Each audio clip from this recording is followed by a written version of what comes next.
નમસ્કાર, ધર્મલોકમાં આપનું સ્વાગત છે. હું છું કૃષ્ણા. દર્શક મિત્રો, આજે મંગળવાર છે અને પ્રદોષ છે, એટલે કે ભૌમ પ્રદોષ છે. ભૌમ પ્રદોષનું શું વિશેષ મહત્વ રહેલું છે, કયા કયા દેવી દેવતાઓની પૂજા આરાધના થાય છે અને કેવું ફળ પ્રાપ્ત થાય છે, તે તમામ વાતો આજે જણાવીશું ધર્મલોકમાં.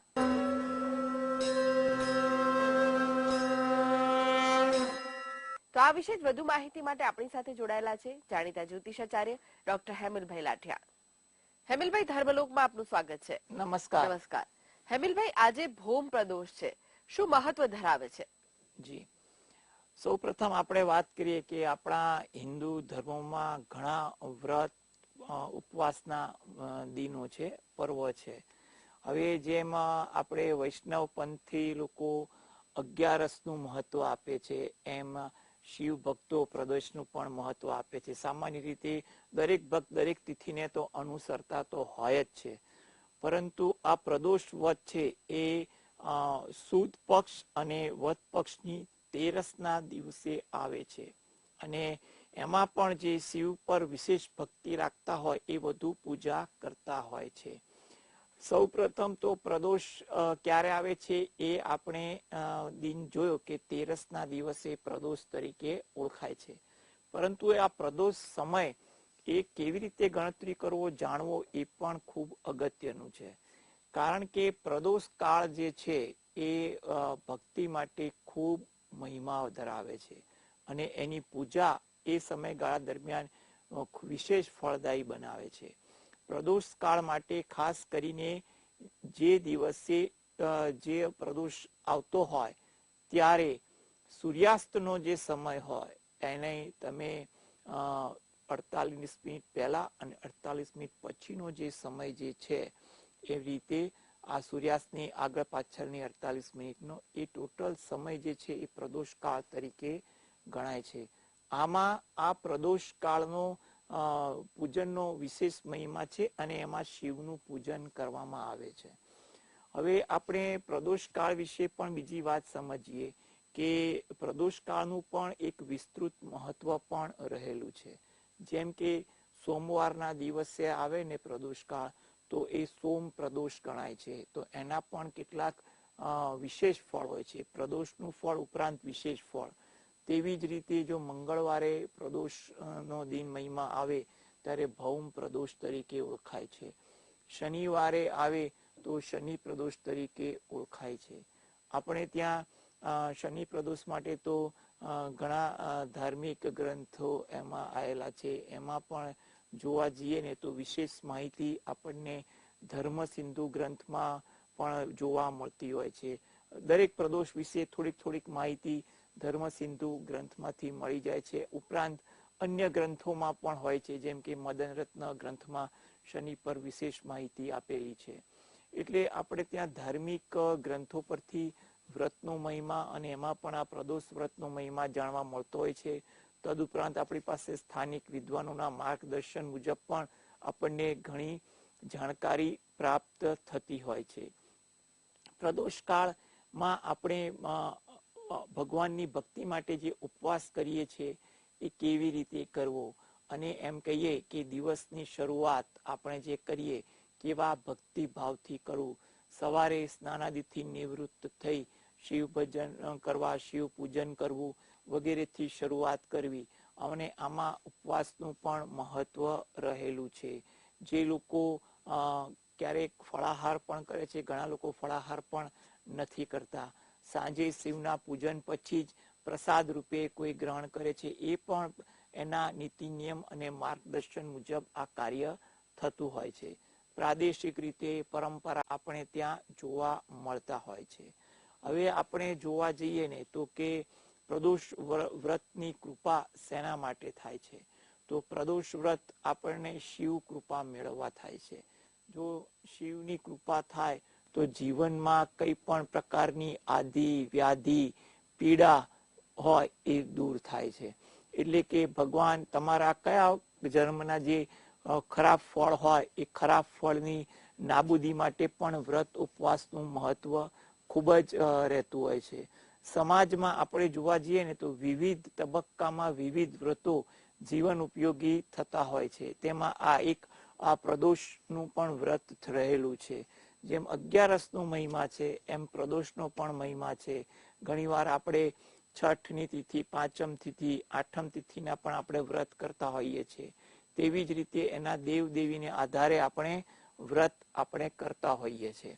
હવે આમાં આપણે વ્રત જાણવા માટે સૌ પ્રથમ પ્રદોષ કાળ ક્યારે આવે છે એ તિથિનો ભાગ જાણી અને પ્રદોષનું વ્રત કરવું ખૂબ જ જરૂરી બને છે. કારણ કે ઘણીવાર આપણે ત્યાં ઉદિત તિથિ અને વ્રત પર્વની તિથિમાં ઘણીવાર ગાણિતિક ભેદ આવતો હોય છે. તો એ માટે જો યોગ્ય માર્ગદર્શન લો ને તો તમને એનું વિશેષ ફળ મળે છે.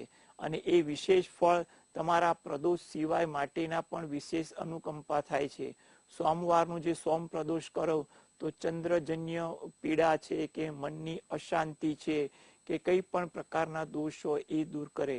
ભૌમ પ્રદોષનું પણ એવો જ વિશેષ મહિમા છે કે તમારા માટે કઈ પણ ભૂમિને લગતું કે ઋણને લગતું કે કઈ પણ પ્રકારના આત્મબળને લગતું ખાસ વિશેષ આમાં ફળદાયી હોય છે. એની વિશેષ વાત પણ એ વ્રત કથામાં જોવા મળે છે.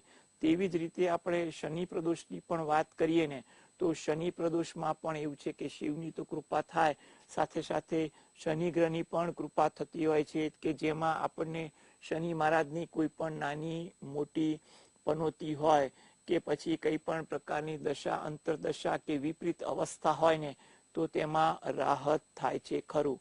કહેવાય છે કે શંકર ભગવાનની પૂજાથી પણ નવગ્રહની પણ કૃપા થતી હોય છે. એટલે જ્યારે કે કઈ પણ પ્રકારની આપણી વિપરીત અવસ્થા ગ્રહજન્ય હોય ને ત્યારે પણ આ વ્રત આપણને પ્રત્યક્ષ કે પરોક્ષ રીતે ફળદાયી થતા હોય છે. એટલે વિદ્વાન ઘણીવાર કોઈ સમસ્યાને અનુસારે તમને વ્રત ઉપવાસ કરવાનો મહિમા આપે છે. કયું વ્રત કેવી રીતે કરવું, કેમ કરવું એનું પણ માર્ગદર્શન આપતા હોય છે. એટલે કે આવી રીતે પ્રદોષ માટે પણ વિશેષ પ્રદોષનું વ્રત કરવાનું હોય ને તો એમાં ભૌમ પ્રદોષનું વ્રત શું છે એ આપણે જાણવું પણ ખૂબ અગત્યનું છે. હેમિલભાઈ, ભૌમ પ્રદોષનું વ્રત લોકો દ્વારા કેમ કરવામાં આવે છે? હા, જો ભૌમ પ્રદોષ મંગળવારે આવે છે એટલે ભૌમ પ્રદોષ તરીકે ઓળખાય છે. કારણ કે મંગળનું બીજું નામ ભૌમ છે. હવે ગણતરી કરીએ તો એવું કહેવાય કે માનવ જીવનમાં આપણને ઘણી આદિ વ્યાધિ ઉપાધિ હોય છે. એ પ્રદોષ વ્રત કરવાથી તો ભગવાનની કૃપા થાય છે, પણ ક્યારેક કોઈક વિશેષ મહિમા પણ રહેલો હોય છે. ધારો કે કોઈને દેવું વધી ગયું હોય અથવા દેવું ચૂકવવાની સમસ્યા રહેતી હોય, ઋણ ચૂકવવાની, ત્યારે ઘણીવાર આપણે ઋણ મોચન મંગલ સ્તોત્રના પાઠ કે અન્ય વિવિધ પાઠ પણ કરતા હોઈએ છીએ. પરંતુ જ્યારે ભૌમ પ્રદોષ વ્રત આવે ત્યારે મંગળ ગ્રહનું પૂજન કરી અને શિવ ભગવાનનું પ્રદોષ કાળ મુજબનું માર્ગદર્શન મુજબ પૂજન કરવામાં આવે ને તો એમ કહેવાય છે કે જે ઋણ બહુ થઈ ગયું હોય તો ધીરે ધીરે એ ઋણ ઓછું થવા લાગે છે. ઋણની જે વિટંબણા છે ને એ વિટંબણા ધીરે ધીરે દૂર થાય તેવું આમાં લાગે છે. આના માટે પણ આપણે ત્યાં કથા જોવા મળતી હોય છે, ઘણા વિદ્વાનો પાસેથી જાણવા મળતી હોય છે. સંક્ષિપ્તમાં વાત કરીએ તો એવું કહેવાય કે એક નગરમાં ખૂબ જ ધનાઢ્ય પરિવાર હતો. પુત્ર પોતાના વ્યવસાયમાં આગળ વધ્યા, એના માટે એને ધન એકત્ર કરીને વેપાર કરે છે. અને ધન એકત્ર કરેલું હોય લોકો પાસેથી તો વેપારમાં તકલીફ પડે છે ત્યારે એ ઋણ વધી જાય છે. ત્યારે એક વિદ્વાન પાસે માર્ગદર્શન માંગે છે કે આ ઋણ વધી ગયું છે તો એનો ઉપાય શું. ત્યારે વિદ્વાને કીધું કે તમે શિવ ભક્ત તો છો જ, પણ જ્યારે મંગળવારે ભૌમ પ્રદોષ થાય ત્યારે તમે મંગળ ગ્રહનું પૂજન કરી અને આ વ્રત કરજો. ત્યારે એ પોતાના શેઠના દીકરાએ આ વ્રત કર્યું અને આ વ્રતના ફળથી પોતાના ધંધાને કારણે જે ઋણ વધી ગયું હતું તે ઋણ ધીરે ધીરે ઓછું થવા લાગ્યું. એટલે આવી ઘણી કથા આમાં જોવા મળે છે. તેવી જ રીતે જમીન પ્રાપ્તિ, ઘણા લોકોને એવું કહેવાય કે ભૂમિ સુખ માટે એ લોકો મહેનત કરતા હોય, પોતાના ઘર માટે કે જે જગ્યા હોય એ જગ્યાના સુખ માટે, કારણ કે જગ્યા હોય તો પણ ક્યાંક વિવાદ હોય વગેરે જેવી સમસ્યા માટે પણ મંગળ ગ્રહ અને આધીન તમે ભૌમ વ્રત કરો ને તો પણ તમને એમાં પીડામાંથી રાહત થાય છે. એની પણ આપણે વ્રત કથાઓમાં આની પણ એક કથા આપણે સંક્ષિપ્તમાં વાત કરીએ તો કે એક નાનું સરખું રાજ્ય હતું. એ રાજ્યના રાજાને પડોશી રાજ્ય તરફથી કનડગત થઈ અને એનું રાજ્ય એના તરફ એ હક કર્યો, એટલે કે એના પર એને હડપ કર્યું. ત્યારે રાજાએ વિદ્વાન પાસેથી માર્ગદર્શન લઈ અને આ ભૌમ પ્રદોષનું વ્રત કર્યું અને પરિણામ એ આવ્યું કે મંગળ ગ્રહની કૃપાથી અને શંકર ભગવાનની કૃપાથી પેલા રાજા સાથે સારી સમજૂતી થઈ અને એના રાજ્યનું સુખ પ્રાપ્ત થયું. તેવી જ રીતે એક બીજી પણ કૃપા છે કે જેના આત્મબળ, ઘણા લોકોના જીવનમાં આત્મબળ અને શારીરિક બળનો અભાવ હોય, જેને કારણે એ માણસ દુઃખી ભોગવતો હોય. કહેવાય છે કે ધન સુખ હોય પણ શારીરિક સુખ ના હોય તો શું કરવું, અથવા ગરીબી હોય અને શારીરિક સુખ ના હોય તો ગરીબી તો વધી જાય. તો આવા પીડા માટે પણ ભૌમ વ્રતનું પણ ઉલ્લેખ શાસ્ત્રમાં વિદ્વાનો પાસેથી કથારૂપ સાંભળવા મળે છે.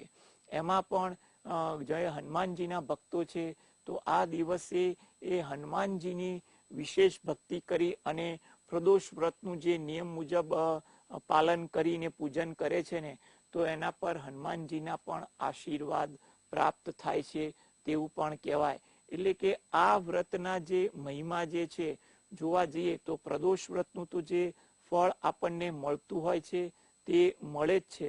સાથે સાથે આ વિશેષ વારના દિવસે જે પ્રદોષ થતો હોય એમાં આ ભૌમ પ્રદોષનું ફળ પણ આ પ્રકારની રીતે આપણને વિશેષ રીતે મળે છે. જો આનું યોગ્ય માર્ગદર્શન હોય અને જો ભક્ત શંકર ભગવાનની પૂજન યોગ્ય સમયે કરી અને આ વ્રતનો મહિમા કોઈ કારણસર કરતા હોય તો મંગળ ગ્રહ છે કે હનુમાનજીની પૂજન કરીને પણ કરે ને તો એને કઈ પણ પ્રકારની જે હમણાં નાની સરખી વાત કરી એ વાત મુજબના પણ આપણને ફળ મળે એવું આપણને આપણા ધાર્મિક રીતે સાહિત્યમાં કે વિદ્વાનો દ્વારા જાણવા મળતું હોય છે. એટલે કે ઘણા એવા વ્રત છે કે જે ફળ તો આપે જ છે, સાથે સાથે એક વિશેષ ફળ તરીકે પણ, એટલે કે વિશેષ આશીર્વાદ તરીકે પણ આપે છે. જે આપણા જીવનમાં ક્યારેક એ મોટી તકલીફ આવી ગઈ હોય ને એ તકલીફમાંથી આપણને રાહત આપવાનું ચાલુ થાય છે. એટલે તમારે એ સંકલ્પ મુજબ આપણે વ્રત કરવાના હોય છે કે તમારો સંકલ્પ શું છે, તમારે એકવાર વ્રત કરવાનું છે કે કાયમ વ્રત કરવાનું છે કે અમુક સમયગાળા સુધીનું વ્રત કરવાનું છે. આ વગેરે બધી બાબતો અને કેવી રીતે કરવાનું છે અને વ્રત દરમિયાન કેવા પ્રકારનું આચરણ તમારામાં હોવું જોઈએ, કેવા નીતિ નિયમો હોવા જોઈએ વગેરે જેવી જો પ્રાથમિક માહિતી તમે વિદ્વાન પાસેથી તમે જાણકારી મેળવી લો ને તો તમને આ વ્રત ખૂબ સરળ અને સિદ્ધ સાબિત થાય છે. જે તમારા જીવનમાં કઈ પણ પ્રકારની સમસ્યાઓ રહેલી હોય ને એ સમસ્યાઓ ધીરે ધીરે દૂર થાય તેવું આપણે કહી શકીએ ખરા. એટલા માટે જ આપણે જોવા જઈએ ને તો આ પ્રકારના વ્રત લોકો કરતા હોય છે અને એનું ફળ પણ ભોગવતા હોય છે. આપણે જીવનમાં ઘણીવાર જોતા પણ હોઈએ છીએ.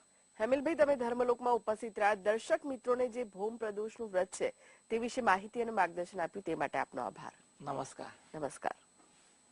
તો દર્શક મિત્રો, આ સાથે જ આગળ જોઈશું વિશેષ રજૂઆત સુખની શોધમાં. તે પહેલા લઈએ વિરામ.